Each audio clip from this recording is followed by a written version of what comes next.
Hello and welcome to Minter Dialogue, episode number 391. Today is Sunday the 4th of October 2020. My name is Minter Dial and I'm your host for this podcast. First, I'd like to give a shout out and thanks to Greg for putting up a 5-star review of the show. Please do consider to drop in your rating and review, and don't forget to subscribe to catch all the future episodes. This week's interview, meanwhile, is with Brad Flowers. Brad co-founded Bullhorn, an agency based in Kentucky that builds confident brands with language and design. He's also author of the new book, The Naming Book, 5 Steps to Creating Brand and Product Names That Sell.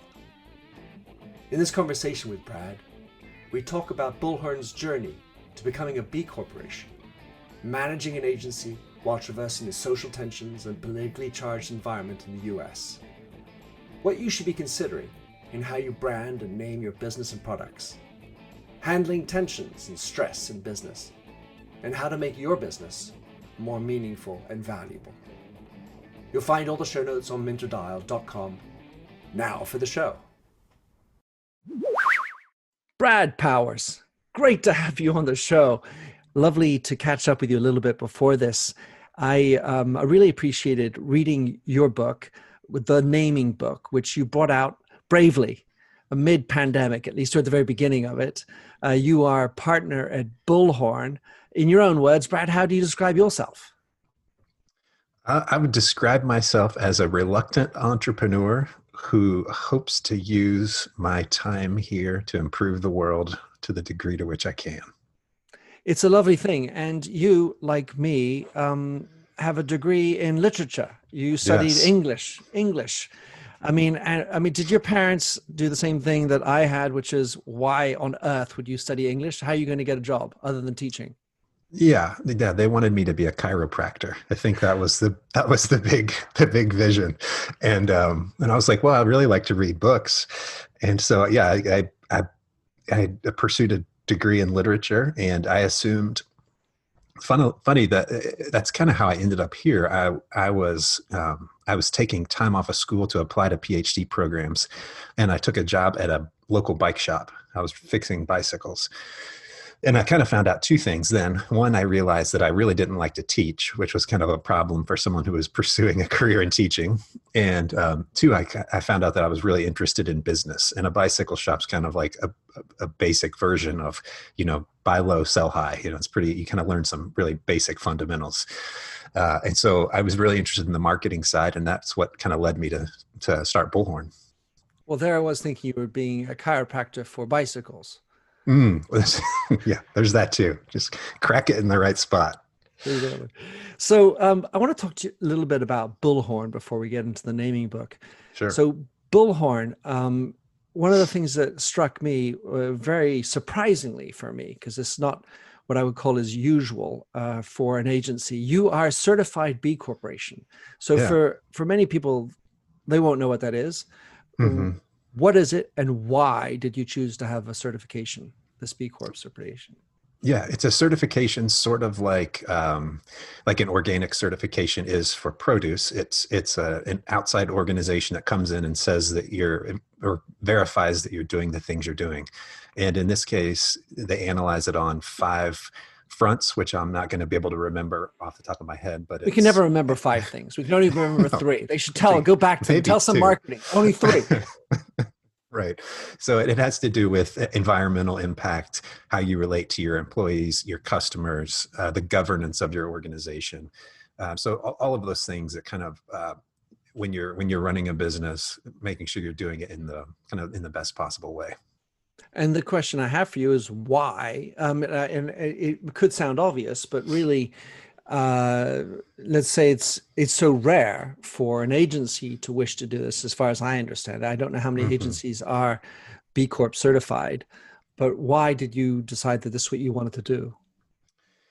Well, for us, it was never really a question. I think it's just a direct result of our values. It's the sort of people we were, and it didn't seem strange or risky or out of place. It was over time as the company became more and more mature, and we were able to talk more clearly about what we do, why we do it, and how we do it.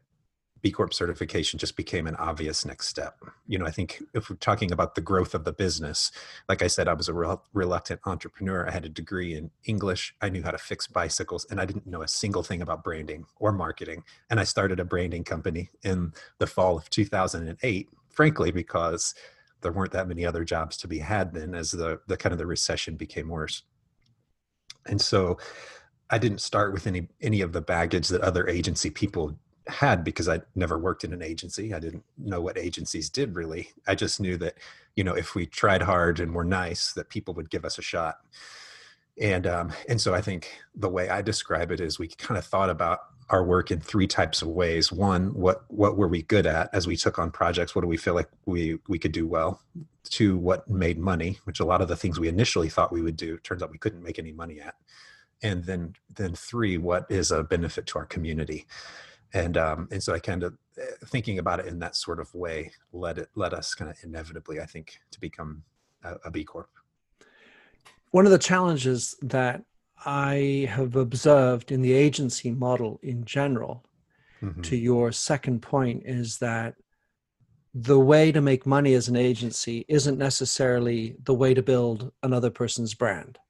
Mm-hmm. In essence, doing another 30-second spot where you hire all the team, you get all the value add in that creative, but doing a perfect 30-second spot, which may have been a high margin business previously, doesn't really smack of authenticity, doesn't really smack of the way the digital marketing world is going. Right. So they would try to propose something that they made money in, but wasn't necessary or useful for their clients. Yes. Yeah, that's a great point. And it's something we worry about a lot and think about, to what degree are we suggesting things just because it's what we do, or and is it actually useful and beneficial to our clients?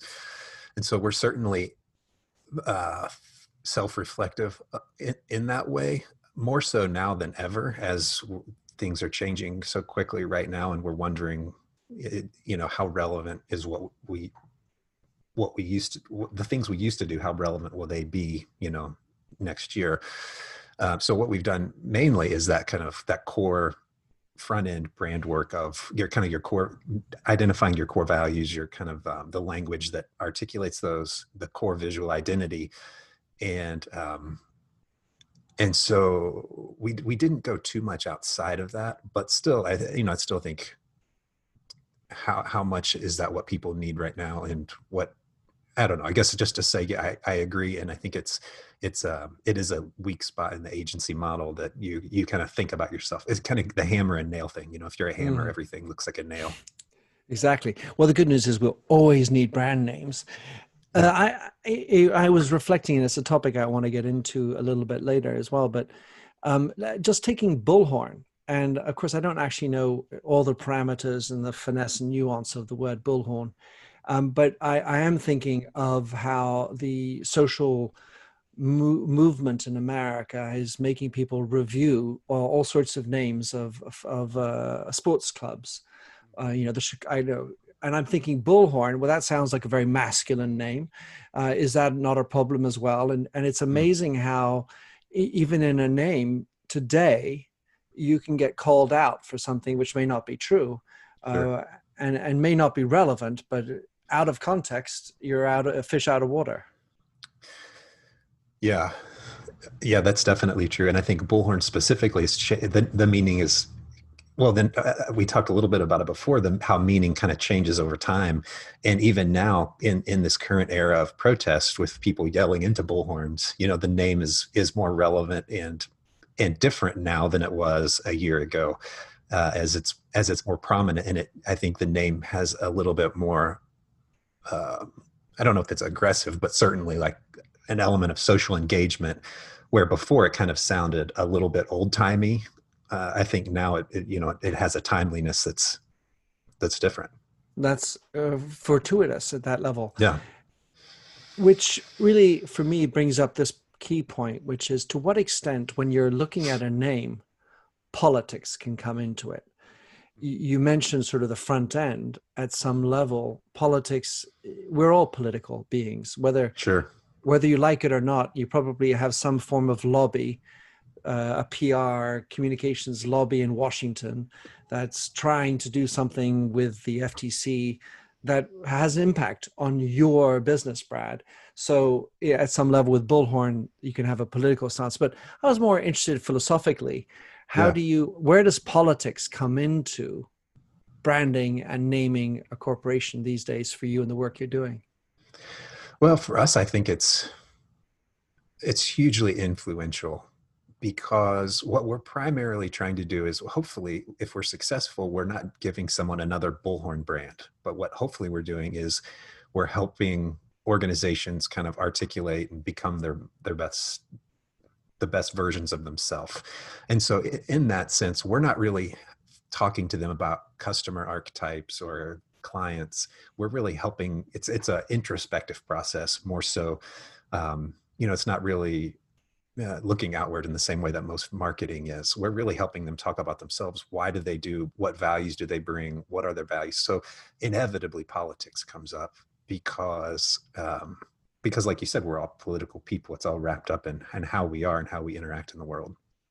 And so what's interesting is working with teams and seeing that the points at which that comes in conflict and what kind of tensions there are, because I think tensions can be bad, but also tension within anything and within a brand too, that's where it starts to feel real and starts to feel alive. And those can be some of the things that I think are the most interesting if you can surface some of those tensions. It's like you say in your book, it really, you are on your site anyway, you like to be honest. Mm-hmm. And I would use another word instead of tension, which is stress. In some ways people say, well, stress is bad, but also you need some stress, which is good. And Yeah, so it's sort of in the same way, too much tension is overwhelming, but you need some tension, like the tension sure. between opposing ideas in sales and marketing, and it's a confrontation of ideas. And if we can't have the confrontation of ideas, then we're going to become plain vanilla in a hurry. Sure. Yeah. Yeah. I agree. I think that's well said. So the naming book, what's in a name? What's in a name? Well, I think anymore when in an era of such heightened competition, if one of the best things a name can do is buy you, 10 seconds. If it can buy someone's attention for 10 seconds, a name is doing a pretty good job. And to that point, I give an example of a company that I came across here. I was in the grocery store walking through the frozen food section, and it's a large grocery store. There are probably 30 freezer doors of frozen stuff. And it's like, how can you possibly decide what to buy? It's a harrowing task. And so I'm trying to think of, what would my kids possibly eat for lunch for school? And I'm in the burritos, and I stop in front of this one particular burrito company, and the company's it's spelled EVOL. And so I stopped and I was like, evil. And then but the way it's rendered, it makes you want to read it backwards. And so it's like, oh no, they mean love, but it's love backwards. But is that evil? And then I'm like, what does that mean? And then it's like, oh no, it's evol. Like, we're evolving, and this is like a natural product. And then I was kind of exasperated and didn't know. So I just bought the damn burritos. The point is, I stopped for a second. I was confused. I don't even like the name. I find it kind of irritating and overly kind of complicated, but I bought the product, so maybe it worked. Well, it reminds me of the passage in Amadeus, the film about Mozart, where he is able to speak backwards, and he says, "Oh, evil eye tub," which means, "But I love you." Anyway, silly little anecdote, n'est-ce pas? When we have these names, you go through a really interesting pragmatic approach, Brad, which I really appreciated. And you weren't afraid to add in what really counts in a name, which is, what do you stand for? Your values, the internal side. And I noticed, and I imagine that this was absolutely purposeful. You say for one point, take 5 stickers, and what do you stand for you as a person? Yeah.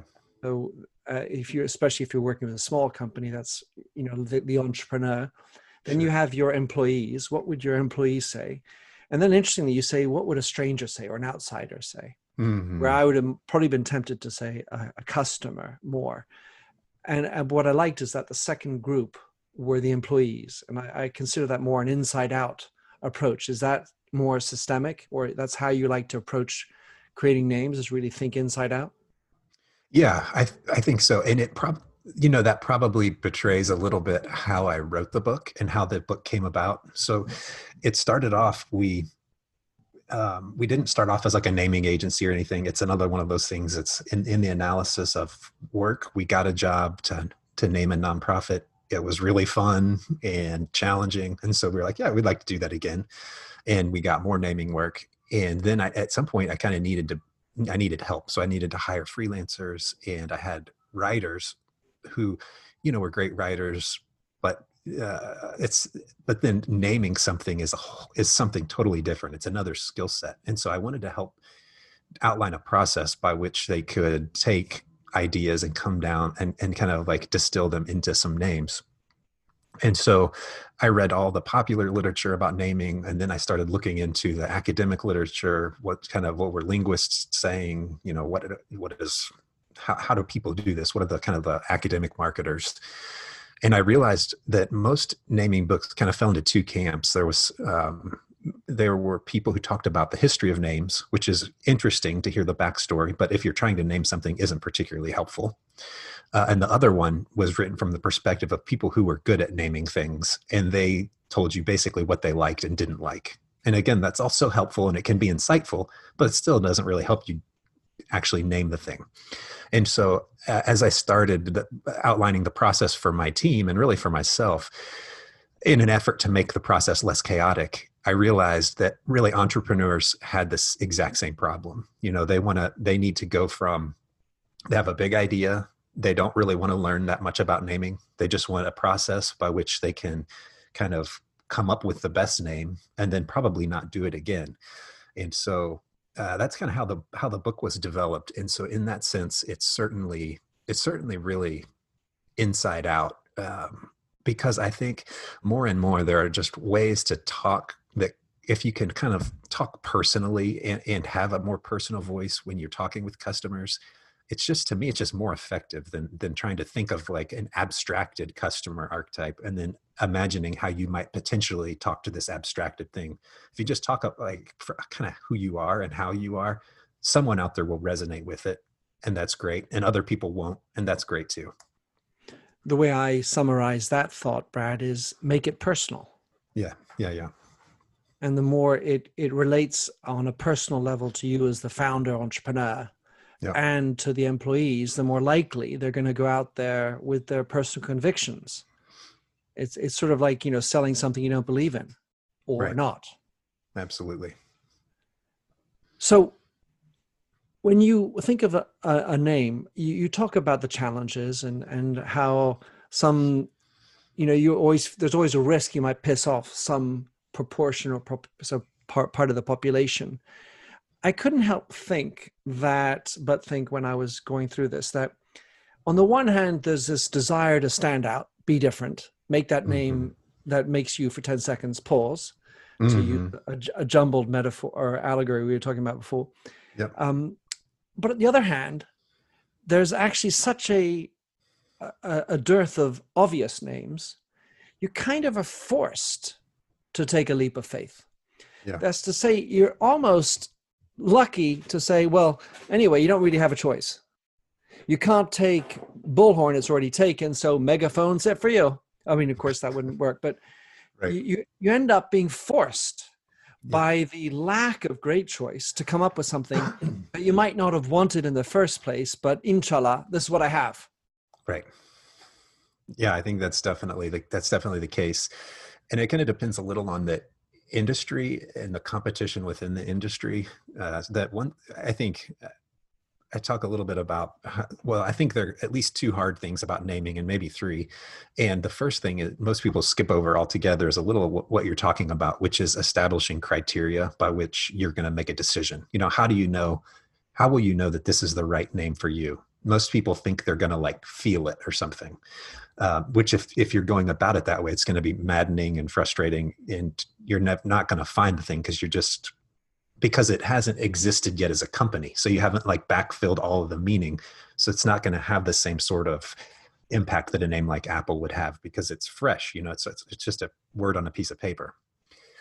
So you because of that, you need to establish criteria, and one of which is competition. And if you're in a highly competitive industry, you're right, you're kind of limited. It's either going to be a very obscure word, it's going to be a made up word, or some otherwise kind of messed with word, whether it's kind of like Facebook where it's a compound, or Spotify where it has the affixed IFY, or Pinterest where it's kind of two words smushed together. So you're going to end up with one of those things. If your business, you don't have a ton of competition, if you're say a local or regional wealth planner, and maybe you only have 4 or 5 or a dozen competitors, you have a little bit more latitude on what you can do.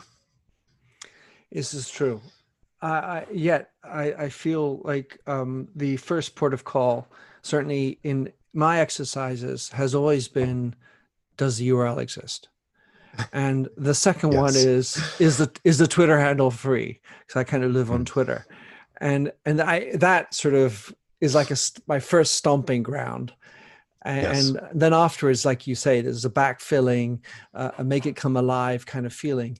Just to give an example, I was all about mindset, and I created my first company, leaving L'Oreal, and I wanted to really just speak about mindset. And so, and the second characteristic of mindset is putting the Y into the business. And so I spelt mindset with the Y. And then little by little, it dawned on me, oh, well, actually, my name is Minter, and my wife's name is Yendi, with a Y. I was like, well, actually, so it's my organization. It's Minter and Yendi's organization. So I started, all of a sudden, built up these news stories. And so if you're open to them, then all of a sudden, like you say, the mythology starts to become real at some level as you allow for these things to happen. Yeah, it's a happy accident, and those happen if you're, that happen more often if you're diligent, hard, working hard, applying your craft, it just happens. In your book, you talk a lot about values, or you certainly, you allow for those to come around. And naturally, I had to stop and smile when I saw that Bullhorn's top value was the combination of empathy and honesty. Yeah. Tell us about how those two came around. Well, we were dead set on 3 to 5, and we had 6. So we ended up creating 3 pairs. So empathy and honesty is one value. I think this actually gets back, I think, nicely to what we were talking about earlier, whether it's like that kind of tension or stress. And I think empathy and honesty kind of push and stress each other a little. In our interest, well, we talk a lot about empathy in general, but I think the concern with empathy in the consulting setting like we're in is that sometimes it can be a little soft. And so you need to kind of counterbalance that with honesty to be able to speak frankly, the truth to your clients or to your coworkers if they're not doing what they need to be doing, or hopefully someone would, be able to do it to me as well. So I think we were thinking a lot about how to create tension and kind of vibrancy in these. And that's how we ended up with those two, because empathy is essential, whether it's working together as a team in a creative pursuit. You have to have empathy with the different roles people have, and understanding that a designer's trying to design the best thing, and the account manager's trying to manage the relationship in the best possible way. And sometimes there's going to be friction there. And if you don't have empathy with each other and assume that the other person has kind of the best interest in mind, the relationship's going to suffer. So I think internally we have to have empathy, and then externally too. We do rebranding projects 20 or so a year, and you have to have empathy with the client that it's something that they're probably going to do once in their career, probably not just, we do 20 a year, and maybe they'll do it once in their whole life. And so understanding that it's a stressful, scary process, and that we kind of need to sometimes slow down and help kind of slow the process down, make sure that the process is comforting, et cetera. So empathy is super important, but then again, it has to be balanced with honesty. If we can't talk frankly with each other, we can't do anything. And I can hear and I can understand why there might be this appearance of tension. Yeah. Yet I think that empathy is a real skill, and Yeah. honesty with empathy can be the exact right combination, because honesty doesn't mean being unempathic. It's the No, delivery that helps sure. the honesty to land. And I think that a lot of people could do with a lot more honesty, which would actually be the more empathic delivery in the first place. Yeah. Yeah, I agree. And getting back to our discussion about literature, I think reading fiction is one of the best ways to build empathy as a human. So for all of you listening, put down some of your business books and read some of the classics. 100%. And by the way, if you're male, read books about female Yeah. characters. If Yeah. you're Yeah. white, read books about a more ethnically diverse characters, Yes. and go out of your way, because it's far too easy to pick up Absolutely. a book about me kind of thing. Right. Right. Too much of Totally. that. You mentioned that transformation is only possible with empathy. I would like to ask Hmm. you, Brad, to elaborate on how that is the case. Well, it gets back to the work I was mentioning. I mean, I think branding is ultimately a transformational act. People want to go from one thing to another thing. There's dissonance in their minds between who they think they are and how they it, for our work specifically, how they talk and how they look. And so we're helping them kind of move into this new version of themselves that they can kind of see but don't know how to get there. And so in order to bring that out, I think you have to be able to put yourself in their shoes. And it gets back to, like, if they're coming to us for like the Bullhorn look or the Bullhorn sound, we're failing because it's not taking their experience into play, and it's not listening to how they talk about themselves. It's not listening to, of all the million things you could do with your life, why are you doing this specific thing you're doing? And I think if you can articulate that, you really have something special. And there are probably only a few companies who are actually able to do that, but we shoot for it. That's a lovely proposition. Another thing that I raised my eyebrows on, because essentially not that I disagreed, but I just wanted to understand more. You Yeah. wrote, branding is ethically neutral. We are not. I think that's not in your book. That might be on your website Yeah. Yep. as far as Bullhorn's approach is concerned, but it certainly got my attention. Please tell us what you mean by that. Well, we're trying to do the same thing. It's a funny one. As a branding company, you neglect your own company, like the cobbler's shoes kind of thing. And so we've taken this kind of COVID era as an opportunity to think about who we want to be and articulate it more clearly. And so some of this language that you're talking about is fairly new. And the point was, I think we want to be more we just want to be clearer with who we want to be and who we want to work with. And so branding is ethically neutral. The way that came from, I don't know, I think I was just talking to a client and it came out of my mouth, and our creative director was like, you need to remember that. If we can just write that down, I think we'll be onto something. And so I think the point is, like, you can use branding for all sorts of nefarious purposes. It's clear throughout history. There have been excellent organizations who have been great branders and have done horrific things. And so the point is, what we do isn't inherently, good in any way. So that puts the burden on us to do two things, I think. One is run the company in the best possible way, which we talked about in relation to becoming a B corporation. And two, seek out like-minded clients who are also working to use their business for good. And so that's kind of the second point, where branding is ethically neutral, but we can't really afford to be in general, I think, but it feels more pressing right now for some reason, where there's so Yeah. much tension, especially here as I sit in the United States, just a few miles away from where Breonna Taylor was murdered. It feels to us pretty pressing to kind of say who we are, and the truth is Bullhorn's not for everybody, and we're pretty fine with that. 100%. It's such the thing to try to sort of want to do everything for everybody. Yeah. And that is such the antithetical position for a real brand. So kudos for you for doing that. I was going to ask you one last question Yeah. before our time is up. You write about how, and you just talked about how some big brands aren't good. Their names are not good. Yeah. And certainly I agree with that. You don't actually mention brands that you think are bad. I think your editor probably said we don't need to call them out, but on this podcast you're allowed. I'm going to start to give you time to warm up. The one that really just jumps out at me and makes me roll ROTFL or whatever it is, roll on the floor laughing, is the car phone warehouse. The What a car name. phone. The car phone warehouse.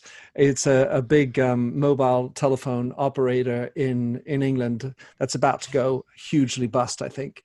But what a silly name that is. A car phone Yeah. warehouse.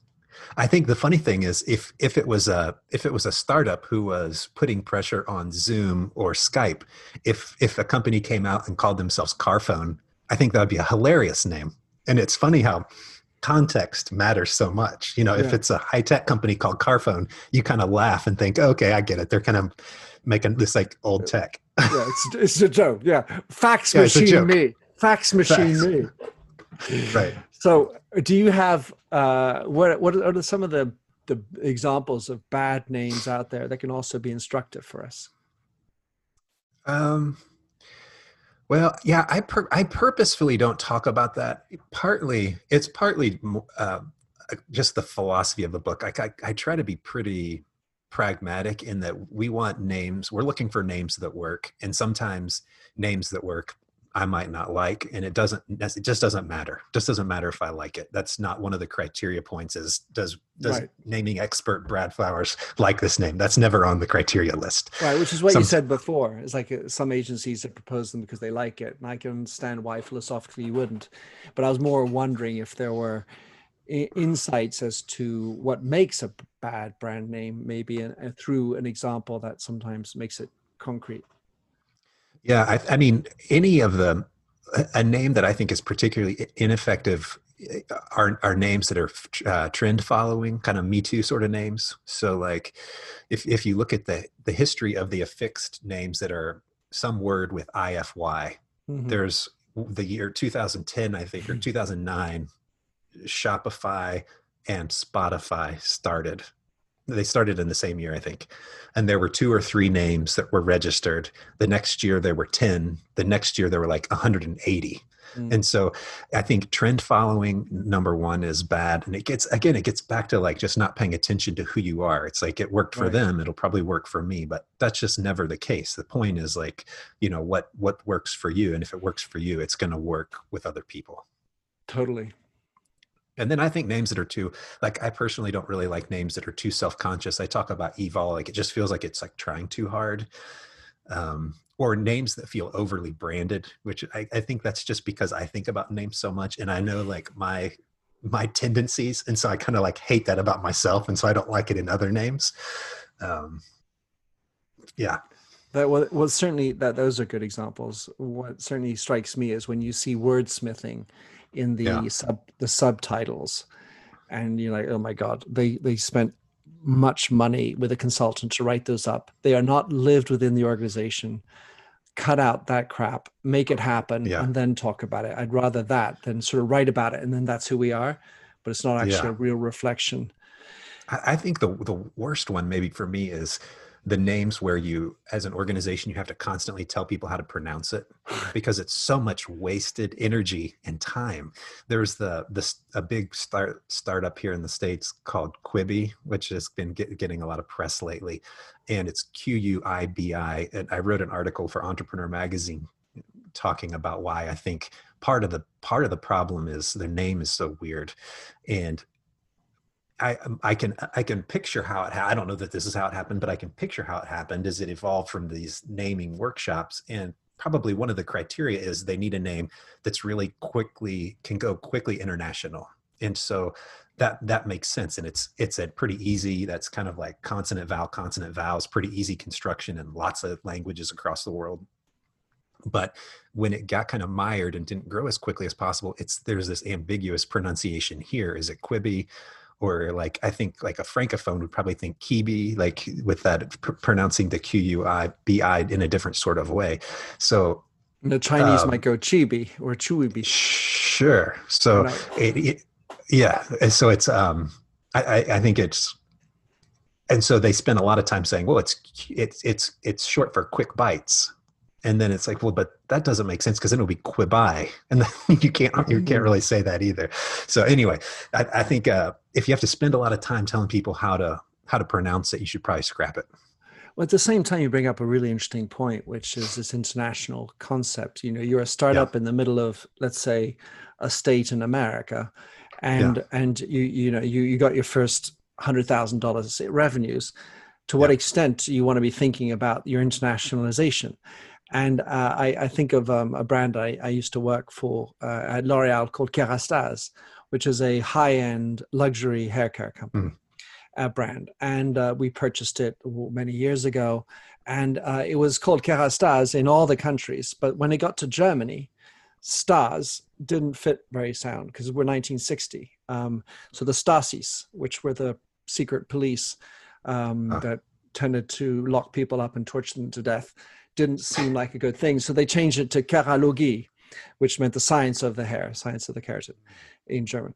And then so we had these two brands, Kerastase and Keralogie. And so working on it was just a nightmare, you know, having two brands to cover it. And finally, in roughly the year 2000, we decided to make the bold idea of history had gone. The context that we talked about before was now no longer quite as relevant, and it's now called Kerastase everywhere. But my goodness, the internationalization component can be tricky. Oh, it's so tricky. I want you to, you'll send me the link for that entrepreneur article that I can put in the show notes. How can people track you down? Get your book, of course. The best place for the book is thenamingbook.com, and that'll link out to all the most common places you would buy a book. And you can find us at bullhorncreative.com, and we're also at Bullhorn Creative on social channels. Superlative. Will do. Brad, I'll send all that. Great to have you. Lovely conversation, lovely topic, and really interesting to hear about how you're seeing the evolution of ethics and politics in a name. What's in a name? Brad Flowers, thanks again. Thank you. Thanks for having listened to this recording of the Minter Dialogue Show. You'll find the show notes and other blog posts on minterdial.com. If you enjoyed the show, please head over to iTunes to give a rating and review. And to finish, here's a song I wrote with Stephanie Singer, A Convinced Man.